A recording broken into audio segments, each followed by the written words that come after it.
വിശ്വാസം നേടാം. ഹൃത്തിനുള്ളിൽ ജീവൻ നൽകും വചനം, തിരുവചനം. പിതാവിൻ്റെയും പുത്രൻ്റെയും പരിശുദ്ധാത്മാവിൻ്റെയും നാമത്തിൽ ആമേൻ. യേശുവിൽ പ്രിയ ദൈവജനമേ, കേരളത്തിലെ കഴിഞ്ഞ 50 വർഷമായി ധാരാളം ധ്യാനം കൂടിയ വ്യക്തികളുണ്ട്, നിരന്തരം പ്രാർത്ഥിക്കുന്നവരുണ്ട്, എല്ലാ ദിവസവും പള്ളിയിൽ പോകുന്നവരുണ്ട്, ജപമാല ഭക്തിയിൽ വളർന്നവരുണ്ട്. എങ്കിൽ പോലും യഥാർത്ഥ ഒരു ആത്മീയരാകാൻ സാധിക്കാത്ത ഒരുപാട് വ്യക്തികളെ ഇന്ന് സമൂഹത്തിൽ കാണുകയാണ്. ദൈവത്തിൽ വിശ്വസിക്കുന്നു, യേശുവിൽ വിശ്വസിക്കുന്നു, പ്രാർത്ഥിക്കുന്നു, പള്ളിയിൽ പോകുന്നു, ഇവയെല്ലാം ഉണ്ടെങ്കിൽ പോലും യഥാർത്ഥ ക്രൈസ്തവ ആത്മീയത എന്തെന്ന് ബോധ്യപ്പെടാതെ, ആ ആത്മീയതയിൽ വളരുവാൻ സാധിക്കാതെ, ഈ ലോക ആവശ്യങ്ങൾക്ക് വേണ്ടി മാത്രമായി പ്രാർത്ഥിക്കുകയും പ്രവർത്തിക്കുകയും ചെയ്യുന്ന ഒരുപാട് വ്യക്തികളെ ഇന്ന് ഈ സമൂഹത്തിൽ കാണുകയാണ്.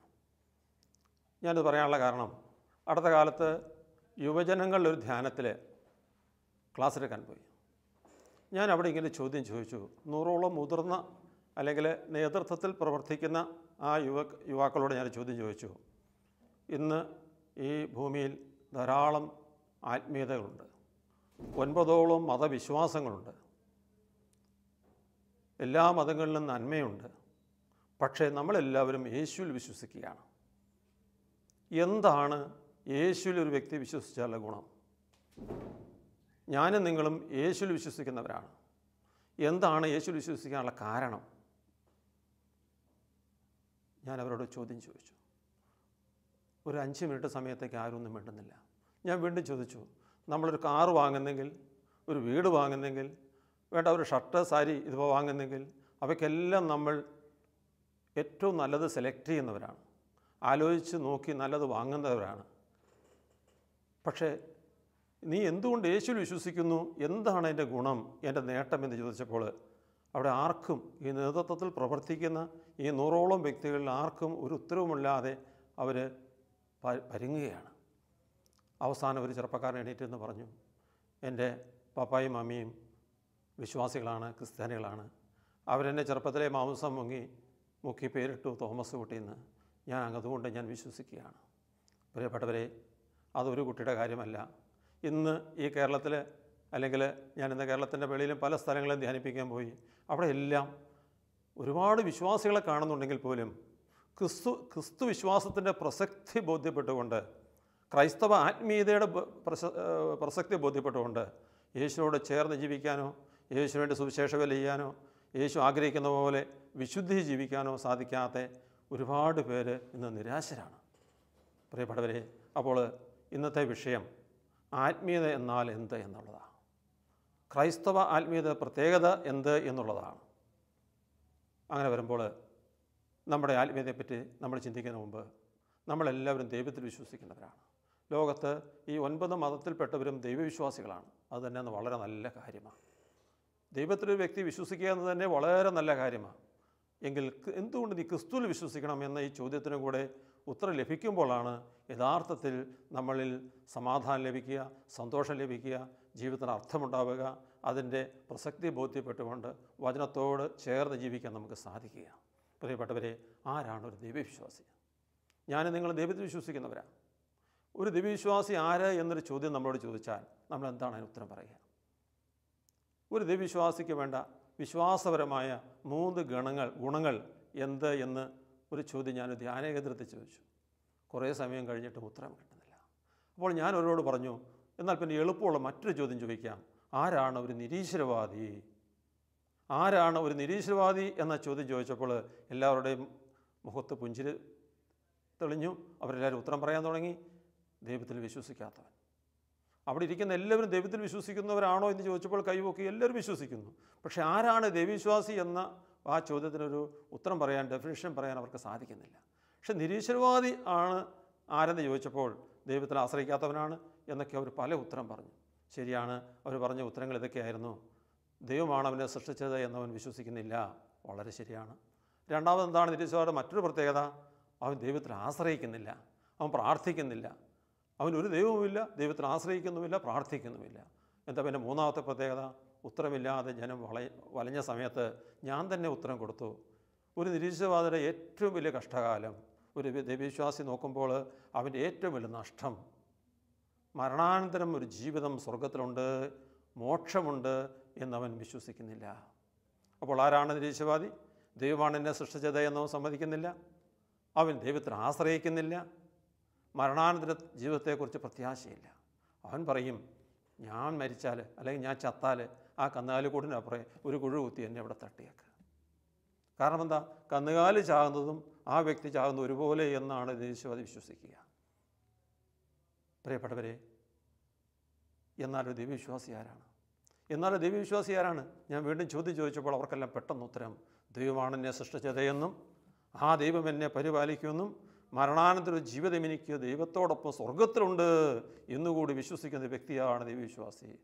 ഒന്നുകൂടെ ആവർത്തിക്കുന്നു, ദൈവമാണ് എന്നെ സൃഷ്ടിച്ചത് എന്നും ആ ദൈവം എന്നെ പരിപാലിക്കുമെന്നും ആ ദൈവത്തോടൊപ്പം മരണാനന്തര ജീവിതം എനിക്ക് മോക്ഷത്തിലുണ്ട്, സ്വർഗത്തിലുണ്ട് എന്നുകൂടി വിശ്വസിക്കുന്ന ഒരു വ്യക്തി മാത്രമാണ് ദൈവവിശ്വാസി. ലോകത്തെ ഈ 9 മതങ്ങളിൽപ്പെട്ടവരെയും ഈ 3 കാര്യം വിശ്വസിക്കുന്നു. അവരെല്ലാവരും വിശ്വസിക്കുന്നു മരണാനന്തര ജീവിതത്തെക്കുറിച്ച്. പ്രിയപ്പെട്ടവരെ, അങ്ങനെയെങ്കിൽ ആരാണ് ഒരു ക്രിസ്തു വിശ്വാസി? ഞാനും നീയും ക്രിസ്തു വിശ്വസിക്കുക. എന്താണ് എൻ്റെ നേട്ടം? ആത്മീയ നേട്ടം. നമുക്കറിയാം, ഭൗതികമായ ഒരുപാട് അനുഗ്രഹങ്ങൾ പ്രാപിച്ചവരാണ് നമ്മൾ. രോഗശാന്തി ലഭിച്ചവരുണ്ട്, ഒരുപാട് കാര്യങ്ങൾ സാധിച്ചവരുണ്ട് പ്രാർത്ഥിച്ചിട്ട്. അതിൻ്റെ ആത്മീയ നേട്ടം, യഥാർത്ഥ ദൈവവിശ്വാസത്തിൻ്റെ ലക്ഷ്യം എന്ത് എന്ന് തിരിച്ചറിഞ്ഞപ്പോൾ അവർ പറയുകയായിരുന്നു, മരണാനന്തര ജീവിതം എനിക്കും സ്വർഗത്തിലുണ്ട്. ആ തിരിച്ചറിവിലേക്ക് ആ ചെറിയ സമയം കൊണ്ട് അവർ കടന്നു വരികയാണ്. പ്രിയപ്പെട്ടവരെ, അങ്ങനെയെങ്കിൽ ഒരു ക്രിസ്തു വിശ്വാസത്തിൻ്റെ പ്രസക്തിയാണ് നമ്മൾ ചിന്തിക്കുക. നീ എന്തൊരു ക്രിസ്തു വിശ്വസിക്കണം? എല്ലാ മതങ്ങൾക്കും നന്മയുണ്ട്, എല്ലാ മതഗ്രന്ഥങ്ങളും നന്മയുണ്ട്, ഒരുപാട് നന്മയുണ്ടെങ്കിൽ നീ എന്തുകൊണ്ട് ക്രിസ്തുവിൽ മാത്രം വിശ്വസിക്കണമെന്ന് യേശു ആഗ്രഹിക്കുന്നു, ദൈവം ആഗ്രഹിക്കുന്നു? ആ ചോദ്യത്തിൻ്റെ ഉത്തരം ഇങ്ങനെയാണ്. പ്രിയപ്പെട്ടവരെ, സ്വർഗത്തിൽ പോകാൻ എന്താ മനുഷ്യന് തടസ്സം? നമ്മളിപ്പോൾ പറഞ്ഞു കഴിഞ്ഞു, ആരാണ് ദൈവവിശ്വാസി? ദൈവമാണ് എന്നെ സൃഷ്ടിച്ചത് എന്നും ആ ദൈവം എന്നെ പരിപാലിക്കുമെന്നും മരണാനന്തര ജീവിതം എനിക്ക് സ്വർഗത്തിലുണ്ട് എന്നുകൂടി വിശ്വസിക്കുന്നെങ്കിൽ മരണാനന്തരം സ്വർഗത്തിലെത്താൻ എനിക്ക് നിനക്കും തടസ്സം എന്താ? നമ്മുടെ പാപം, നമ്മുടെ തിന്മ. പ്രിയപ്പെട്ടവരെ, എങ്കിൽ ആ പാപത്തിന് പരിഹാരം ചെയ്ത ലോകത്തുള്ള ഏക വ്യക്തി യേശുക്രിസ്തു മാത്രമാണ്. സ്വർഗത്തിൽ പോകാൻ തടസ്സം എനിക്കും നിനക്കും പാപമെങ്കിൽ, തിന്മയെങ്കിൽ ആ തിന്മയ്ക്ക് പാപത്തിന് പരിഹാരം ചെയ്ത പരിഹാര ബലിയായ ഏക ദൈവം യേശുക്രിസ്തു മാത്രമാണ്. ഇന്ന് വരെ ലോകത്ത് ഏതെങ്കിലും മതസ്ഥാപകരോ മനുഷ്യരോ ദൈവങ്ങളോ മനുഷ്യൻ്റെ പാപത്തിന് പരിഹാരം ചെയ്യാമെന്ന് വാഗ്ദാനം ചെയ്തിട്ടില്ല, പരിഹാരം ചെയ്തിട്ടില്ല, യേശുവല്ലാതെ. പ്രിയപ്പെട്ടവരെ, ഇതാണ് ക്രൈസ്തവ ജീവിതത്തിൻ്റെ പ്രത്യാശ. ഇതാണ് യേശുവിശ്വാസത്തിൻ്റെ ലക്ഷ്യം, യേശുവിശ്വാസത്തിൻ്റെ പ്രസക്തി. ഈ ഒരു ഉൾക്കാഴ്ചയിലേക്ക് കടന്നു വരുമ്പോഴാണ് യഥാർത്ഥത്തിൽ ഒരു വിശ്വാസി ദൈവത്തിൻ്റെ കൃപ കൊണ്ട് നിറയുക. യഥാർത്ഥത്തിൽ ഒരു ദൈവവിശ്വാസി അവൻ്റെ ജീവിത പ്രതിസന്ധി ഘട്ടങ്ങളിൽ, പ്രലോഭന ഘട്ടങ്ങളിൽ, അവൻ്റെ രോഗങ്ങളിൽ, വേദനകളിലെല്ലാം ദൈവത്തിൽ ആശ്രയിച്ചുകൊണ്ട് സ്വർഗ്ഗ ലക്ഷ്യമാക്കി ഒരു വിശുദ്ധ ജീവിതം നയിക്കാൻ അവൻ തയ്യാറാവുക. അങ്ങനെ ലക്ഷ്യബോധമുള്ള വ്യക്തിയുടെ ജീവിതത്തിൽ അവന് പാപം ചെയ്യാൻ പറ്റുന്നില്ല. അങ്ങനെ ലക്ഷ്യബോധമുള്ള വ്യക്തിക്ക് പാവപ്പെട്ടവനെ സഹായിക്കാൻ സാധ്യമല്ല. അങ്ങനെ സ്വർഗത്തിൻ്റെ പ്രത്യാശയുള്ള വ്യക്തിക്ക് യേശുവിനെ ആശ്രയിക്കാതിരിക്കാൻ സാധ്യമല്ല. ഒരു തരത്തിൽ യേശുവിനെ തള്ളിപ്പറയാൻ സാധ്യമല്ല. വിശുദ്ധ കുർബാനയോട് ഭക്തി കാണിക്കാതിരിക്കാൻ സാധ്യമല്ല. പ്രിയപ്പെട്ടവരെ, നമ്മൾ കണ്ടു കഴിഞ്ഞു ആരാണ് ദൈവവിശ്വാസി. ദൈവമാണ് എന്നെ സൃഷ്ടിച്ചത് എന്നും ആ ദൈവം എന്നെ പരിപാലിക്കുമെന്നും മരണാനന്തര ജീവിതം സ്വർഗത്തിലുണ്ട് എന്നുകൂടി വിശ്വസിക്കുന്ന വ്യക്തിയാണ് ദൈവവിശ്വാസിയെങ്കിൽ മരണാനന്തര സ്വർഗത്തിലെത്താൻ തടസ്സമായ മനുഷ്യൻ്റെ പാപത്തിന് സ്വർഗം വിട്ട് ഭൂമിയിലേക്ക് ഇറങ്ങി വന്ന് ആ പാപത്തിനൊന്നൊന്നായി പരിഹാരം ചെയ്തുകൊണ്ട് എന്നെയും നിന്നെയും വിശുദ്ധിയിലേക്ക്, സ്വർഗത്തിലേക്ക്, ലക്ഷ്യത്തിലേക്ക് നയിക്കുന്ന ആ അത്ഭുത പ്രതിഭാസമാണ് യേശു ഏറ്റെടുത്ത് നമുക്ക് വേണ്ടി സഹിച്ചത്. പ്രിയപ്പെട്ടവരെ, ലോകത്തുള്ള എല്ലാ ദൈവവിശ്വാസികൾക്കും നന്മയുണ്ട്. ആ ദൈവവിശ്വാസികളെല്ലാം സ്വർഗത്തെക്കുറിച്ച് പ്രത്യാശയുള്ളവരാണ്. സ്വർഗത്തിൽ പോകാൻ തടസ്സമായ അവരുടെയും പാപത്തിന്, അവരുടെ വിശ്വാസപ്രകാരം, ആ വിശ്വാസപ്രകാരം അവർ പാപത്തിന് പരിഹാരം ചെയ്തുകൊണ്ടിരിക്കുക. നല്ലവരായ നമ്മുടെ മറ്റ് മതസ്ഥർ അവരവരുടെ വിശ്വാസപ്രകാരം അവരുടെ പാപത്തിന് പരിഹാരം അവരുടെ ശരീരത്തിൽ ചെയ്ത് തീർക്കുന്നവരുണ്ട്, ദാനധർമ്മത്തിൽ തീർക്കുന്നവരുണ്ട്, പുണ്യസ്ഥലങ്ങൾ സന്ദർശിക്കുന്നവരുണ്ട്. ഇങ്ങനെ ഓരോ വിധത്തിൽ അല്ലെങ്കിൽ മറുതരത്തിൽ ജീവിതത്തിൽ സ്വർഗത്തിന് തടസ്സമായ പാപങ്ങൾക്ക് ഓരോ വിശ്വാസികളും അവരുടെ പഠനപ്രകാരം പരിഹാരം ചെയ്യുമ്പോൾ യേശുവിനെ അറിഞ്ഞ് ഞാനും നീയും നമ്മുടെ പാപങ്ങൾക്ക് പരിഹാരം ചെയ്യണമെന്ന് ബൈബിൾ പറയുന്നില്ല, സഭ പഠിപ്പിക്കുന്നില്ല. കാരണം എന്താ? ദൈവം നമുക്ക് പകരമായി നമ്മുടെ പാപത്തിന് വേണ്ടി പണ്ടേ പരിഹാരം ചെയ്തു കഴിഞ്ഞു. നമ്മുടെ പാപങ്ങൾക്ക് വേണ്ടി യേശുക്രിസ്തു പരിഹാരം ചെയ്തു കഴിഞ്ഞിരുന്നില്ലെങ്കിൽ ഞാനും നിങ്ങളും നമ്മുടെ പാപത്തിൽ മരിക്കുമായിരുന്നു. അല്ലെങ്കിൽ ഈ പാപത്തിന് പരിഹാരം കിട്ടാൻ വേണ്ടി മറ്റ് മാർഗ്ഗങ്ങൾ നമ്മൾ സ്വീകരിക്കേണ്ടി വന്നേനെ. എത്രയോ ഭാഗ്യപ്പെട്ടവരാണ് ഒരു ക്രിസ്തു വിശ്വാസി. ഒരു ക്രിസ്തു വിശ്വാസി എന്ന നിലയ്ക്ക് എനിക്ക് നിനക്ക് അഭിമാനിക്കണമെങ്കിൽ ഈ ഒരു വലിയ അറിവ് നമ്മുടെ ഉള്ളിൽ വേണം. ഈ ഒരു അറിവ് നമ്മുടെ ജീവിതത്തിലേക്ക് വന്നു കഴിയുമ്പോൾ നമ്മുടെ ചിന്താഗതിയിൽ മാറ്റം വരും, സംസാരത്തിൽ മാറ്റം വരും, നമ്മുടെ ആഗ്രഹങ്ങളിൽ മാറ്റം വരും, നമ്മുടെ നോട്ടത്തിൽ മാറ്റം വരും, നമ്മുടെ വസ്ത്രധാരണത്തിൽ പോലും ഒരു മാറ്റം ഉണ്ടാകും. പ്രിയപ്പെട്ടവരെ, ഒരു ആത്മീയതയുടെ യഥാർത്ഥ ലക്ഷ്യം സ്വർഗമാണ്, നിത്യജീവനാണ്. അതുകൊണ്ടല്ലേ യേശു തമ്പുരാൻ ഈ ഭൂമിയിലേക്ക് കടന്നു വന്നു. തൻ്റെ 30 വർഷത്തെ പ്രാർത്ഥനയ്ക്ക് ഒരുക്കത്തിന് ശേഷം തൻ്റെ സുവിശേഷ വേല ആരംഭിക്കുന്നത് ആദ്യമായി പറഞ്ഞ വചനം മർക്കോസ് 1:15, സമയം പൂർത്തിയായി, സ്വർഗരാജ്യം സമീപിച്ചിരിക്കുന്നു, അനുദപിച്ച് സുവിശേഷത്തിൽ വിശ്വസിക്കുവിൻ. സമയം പൂർത്തിയായി, സ്വർഗരാജ്യം സമീപിച്ചിരിക്കുന്നു, അനുദപിച്ച് സുവിശേഷത്തിൽ വിശ്വസിക്കുവിൻ. പ്രിയപ്പെട്ടവരെ, ആ 3 വർഷത്തെ സുവിശേഷ വേലയുടെ അവസാനം യേശു നമ്മുടെ പാപങ്ങൾക്ക് വേണ്ടി കുരിശിൽ പരിഹാര ബലിയായി എന്നുള്ളതാണ് ക്രിസ്തു വിശ്വാസിയുടെ ഏറ്റവും വലിയ അഭിമാനം, നേട്ടം, അവൻ്റെ ദൈവത്തിലുള്ള ആശ്രയബോധം. പ്രിയപ്പെട്ട, ഞാനിത് ഓർക്കുമ്പോൾ ഒരു കാര്യം ഓർക്കുക. യേശുവിനറിയാതെ ഒരു നാമമാത്ര വിശ്വാസിയായി ജീവിച്ചൊരു വ്യക്തിയാണ് ഞാൻ. 36 വയസ്സ് വരെ എൻ്റെ ജീവിതത്തിൽ ഞാൻ ക്രിസ്ത്യാനിയാണ്, പേരൗസപ്പച്ചനാണ്, പള്ളിയിൽ പോവും, പ്രാർത്ഥിക്കും. പക്ഷേ ഒരു ആത്മീയ കാഴ്ചപ്പാട് എനിക്കുണ്ടായിരുന്നില്ല. ഈ ലോക ജീവിതത്തിന് അപ്പുറത്തൊരു ജീവിതം സ്വർഗത്തിലുണ്ട് എന്നുള്ള തിരുവചനം എനിക്ക് അറിവില്ലായിരുന്നു. മർക്കോസ് 8:36-37, മനുഷ്യ, നീ ഈ ലോകം മുഴുവൻ നേടിയാലും നിൻ്റെ ആത്മാവ് നഷ്ടപ്പെട്ടാൽ നിനക്ക് എന്ത് ഫലം? ആ ഒരു വചനം ഞാൻ കേൾക്കുകയോ അങ്ങനെ ചിന്തിക്കുകയോ അങ്ങനെ ഒരു കാര്യത്തെപ്പറ്റി ഒരു ആലോചന ഇല്ലാത്തൊരു വ്യക്തിയായിരുന്നു. അങ്ങനെയാണ് ഞാൻ കഴിഞ്ഞ ആ വർഷങ്ങളിൽ, എൻ്റെ 30 തൊട്ട് 36 വയസ്സുള്ള 6 വർഷങ്ങളിൽ ഞാൻ മദ്യവ്യവസായിയെ കാസർഗോഡ് ജീവിക്കുകയാണ്. കാരണം കാസർഗോഡ് കാവേരി ബാറും മദ്യവ്യവസായവുമായി 6 വർഷം അടിച്ച് പൊളിച്ച് ജീവിച്ച ഞാൻ 1989 ഡിസംബർ 22 ദൈവത്തിൻ്റെ വചനം ഒരാഴ്ച കേട്ടപ്പോൾ, ഈ ജീവിതത്തിനപ്പുറത്തെ ജീവിതം സ്വർഗത്തിലുണ്ടെന്ന് പ്രത്യാശ ലഭിച്ചപ്പോൾ, എൻ്റെ ജീവിതത്തിലെ തിന്മകൾ, പാപങ്ങൾ, അകൃത്യങ്ങൾ, അറിവില്ലായ്മകളൊക്കെ ബോധ്യപ്പെട്ട ഞാൻ യേശുവിൻ്റെ ജീവിതത്തിൽ 1-ാം സ്ഥാനം കൊടുക്കാൻ തയ്യാറായപ്പോൾ, പ്രിയപ്പെട്ടവരെ, അന്ന് വരെ ലാഭമായിരുന്ന, നേട്ടമായിരുന്ന കാസർഗോഡ് കാവേരി ബാറും മദ്യവ്യവസായവും ഉച്ഛിഷ്ടമായി ചപ്പും ചവറുമായി തള്ളാൻ ദൈവത്തിൻ്റെ ആത്മാവിനെ ശക്തിപ്പെടുത്തി. പാപത്തെയും പാപസന്തോഷങ്ങളെയും ഈശോയ്ക്ക് സമർപ്പിച്ച് ഒരു വിശുദ്ധ ജീവൻ നയിക്കണമെന്ന് ആഗ്രഹം എൻ്റെ മനസ്സിൽ കടന്നു വന്നു. Hallelujah, hallelujah, hallelujah. ഞാൻ ഓർക്കുകയാണ്, റോമാലേഖനം 10:2 ഇങ്ങനെ പറയുകയാണ്, അവർക്ക് ദൈവത്തെക്കുറിച്ച് വളരെ വലിയ തീഷ്ണതയുണ്ടെന്ന് ഞാൻ മനസ്സിലാക്കുന്നു, പക്ഷേ അതൊരു ശരിയായ അറിവിൻ്റെ അടിസ്ഥാനത്തിലല്ലേ ഉള്ളൂ. നമുക്കെല്ലാവർക്കും ദൈവത്തെക്കുറിച്ച് വളരെ വലിയ തീഷ്ണതയാണ്. പക്ഷേ ഈ തീഷ്ണത ഒരു ആത്മീയ അറിവിൻ്റെ അടിസ്ഥാനത്തിലല്ല. ഈ ലോകവുമായി ബന്ധപ്പെടുത്തിയുള്ള ഒരു പ്രാർത്ഥന, ഒരു ജീവിതം, ഒരു ചിന്തകളാണ് നമ്മൾ പഠിച്ചതും പഠിപ്പിക്കുന്നതും. പ്രിയപ്പെട്ടവരെ, ആത്മീയത എന്നാൽ ആത്മരക്ഷ എന്നാണ് അതിൻ്റെ അർത്ഥം. ആത്മീയത എന്നാൽ ആത്മരക്ഷ എന്നാണ് എൻ്റെ അർത്ഥം. ആത്മരക്ഷയുടെ അനുഭവം നമുക്ക് ആവശ്യമായി വരുന്നത് മരണാനന്തരമാണ്. ഈ ഭൂമിയിൽ തന്നെ ഒരു വ്യക്തി വിശുദ്ധിയോടെ, വിശ്വാസത്തോടെ യേശു തരുന്ന സൗജന്യ പാപക്ഷമ സ്വീകരിച്ച് ജീവിച്ചാൽ മാത്രമേ അവന് സ്വർഗത്തിലെത്തുകയുള്ളൂ എന്ന് ഉള്ള സുവിശേഷ ഭാഗങ്ങൾ നമ്മൾ ഉറപ്പിക്കുക. അന്ന് ഞാൻ ഓർക്കുകയാണ്, യേശുവിനറിയാത്ത കാലഘട്ടത്തിൽ കാസർഗോഡ് കാവേരി ബാറിൽ ഒരു യേശുവിൻ്റെ ഫോട്ടോ വെച്ച് ഞങ്ങളെന്നും പ്രാർത്ഥിക്കും. പരിശുദ്ധ അമ്മയുടെ ഫോട്ടോ അടുത്ത് വെച്ച് പ്രാർത്ഥിക്കും. രാവിലെ 9 മണി സമയത്ത് 50ഓളം തൊഴിലാളികൾ കാവേരി ബാറിൽ ഒന്നടങ്കം തിരി കത്തിച്ച് പ്രാർത്ഥിക്കുക. എന്താ പ്രാർത്ഥിക്കുന്നത്? യേശുവേ, ധാരാളം മദ്യപാനികളിൽ നിന്ന് കൂട്ടിക്കൊണ്ട് വരണമേ, ഞങ്ങൾക്ക് നല്ല വരുമാനം ഉണ്ടാക്കി തരണമേ. അറിവില്ലാത്ത കാലഘട്ടത്തിൽ യേശു ആരെന്ന്, യേശുവിന് വേണ്ടി ഭൂമിയിൽ വന്നെന്ന്, യേശുവിന് വേണ്ടി കുരിശിൽ മരിച്ചെന്ന്, സ്വർഗത്തെക്കുറിച്ച് ഈ പ്രത്യാശയൊന്നുമില്ലാത്ത കാലഘട്ടത്തിൽ അന്ധകാരത്തിൽ ജീവിച്ച ഞാൻ, ഇതാ തീഷ്ണതയുള്ള ഞാൻ, അത് ശരിയായ അറിവില്ലാത്ത ഞാൻ, ഇതാ മദ്യത്തിന് വേണ്ടി, മദ്യം വിൽക്കുന്നതിന് വേണ്ടി യേശുവിനെ കൂട്ടുപിടിച്ച കാര്യം ഞാൻ ഓർക്കുക. പ്രിയപ്പെട്ടവരെ, യഥാർത്ഥ ആത്മീയത, ആത്മരക്ഷയുടെ ആ ഒരു സുവിശേഷം കേട്ടപ്പോൾ, സ്വർഗത്തിൻ്റെ തിരിച്ചറിവ് വന്നപ്പോൾ, അന്നുവരെ എനിക്ക് ലാഭമായിരുന്നത് ഞാൻ ഉച്ഛിഷ്ടമായി തള്ളി. ഫിലിപ്പിയർ 3:7 പൗലോസ് അപ്പോസ്തലൻ പറയുന്നില്ലേ, യേശുവിനെക്കുറിച്ചുള്ള ജ്ഞാനം കൂടുതൽ വിലയുള്ളതാകിയാൽ എനിക്ക് ലാഭകരമായിരുന്നത് ഞാൻ നഷ്ടമാക്കി, തന്നെയുമല്ല അത് ഉച്ഛിഷ്ടമായി തള്ളി, ചപ്പും ചോറുമായി തള്ളി. പ്രിയപ്പെട്ടവരെ, കഴിഞ്ഞ 27 വർഷമായിട്ട് കാസർഗോഡ് കാവേരി ബാർ അടഞ്ഞു കിടക്കുക. ഈ ബാർ മാത്രമല്ല, ഇതുപോലെ വചനം കേട്ട കേരളത്തിലെ വേറെ 7 വ്യക്തികളും അവരുടെ മദ്യവ്യവസായത്തിൽ അവർ പിന്തിരിഞ്ഞു. യേശുവിൻ്റെ ഇന്നും ജീവിക്കുന്ന ദൈവത്തിൻ്റെ അതിശക്തമായ തിരുവചനം അവരുടെ ഹൃദയത്തിലേക്ക് കടന്നു ചെന്നു. ഈ ലോക ജീവിതത്തിനപ്പുറത്തൊരു ജീവിതം സ്വർഗത്തിലുണ്ടെന്നുള്ള പ്രത്യാശ ലഭിച്ചു. ആ സ്വർഗത്തിൻ്റെ സുവിശേഷം ബോധ്യപ്പെട്ട വ്യക്തികളുടെ ജീവിതത്തിൽ മദ്യപാനവും കൈക്കൂലിയും അഴിമതിയും മദ്യവ്യവസായവും എല്ലാം വേണ്ടെന്ന് വെച്ച് അവരൊന്ന് വിശുദ്ധിയോടെ ജീവിക്കുക. ഏതാണ് നേട്ടം, ഏതാണ് കോട്ടം എന്നുള്ള തിരിച്ചറിവ് ലഭിച്ചു. ഏതാണ് ലാഭം, ഏതാണ് നഷ്ടം എന്നുള്ള തിരിച്ചറിവ് ലഭിച്ചു. പ്രിയപ്പെട്ടവരെ, ഈ ആത്മീയതയെക്കുറിച്ചാണ് നമ്മൾ ചിന്തിക്കുന്നത്. ഈ ആത്മീയതയാണ് നമ്മൾ നേടിയെടുക്കേണ്ടത്. ഈ വിശുദ്ധിയാണ് നമ്മൾ മനസ്സിലാക്കേണ്ടത്. ഞാൻ ഓർക്കുകയാണ്, എൻ്റെ ഒരു കാസർഗോഡ് ഞാൻ മദ്യവ്യവസായം നടത്തുമ്പോൾ എൻ്റെ ഒരു സുഹൃത്ത് ഒരു IPS ഉദ്യോഗസ്ഥനാണ്. ഈ വ്യക്തി എൻ്റെ ഒരു ആത്മസുഹൃത്താണ്.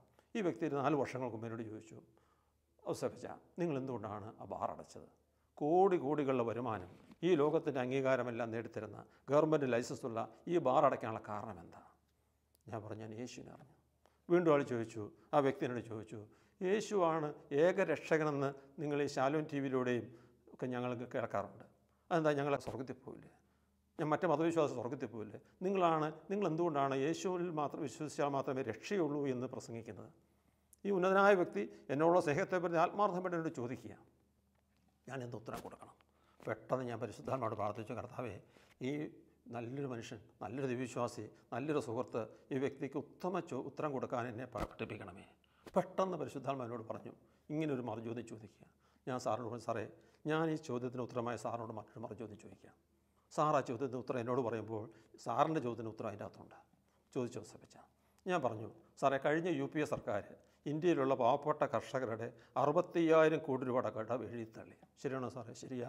എനിക്കും 2 ലക്ഷം രൂപ അടച്ചു കെട്ടി. സാറേ, ഞാൻ തിരുത്തി പറയുക, കഴിഞ്ഞ രാജീവ് ഗാന്ധി സർക്കാരാണ് ആ കട എഴുതി തള്ളിയതെന്ന് പറഞ്ഞാൽ സാറ് സമ്മതിക്കുമോ?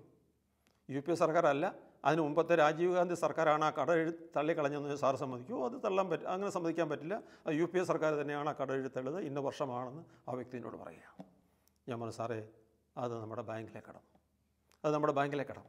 സാറ് മോക്ഷമെന്ന് പറയും, ഞാൻ സ്വർഗമെന്ന് പറയും. ഇതെല്ലാം നമ്മുടെ മരണാനന്തരം നമുക്ക് കിട്ടേണ്ട അവസ്ഥയാണ്.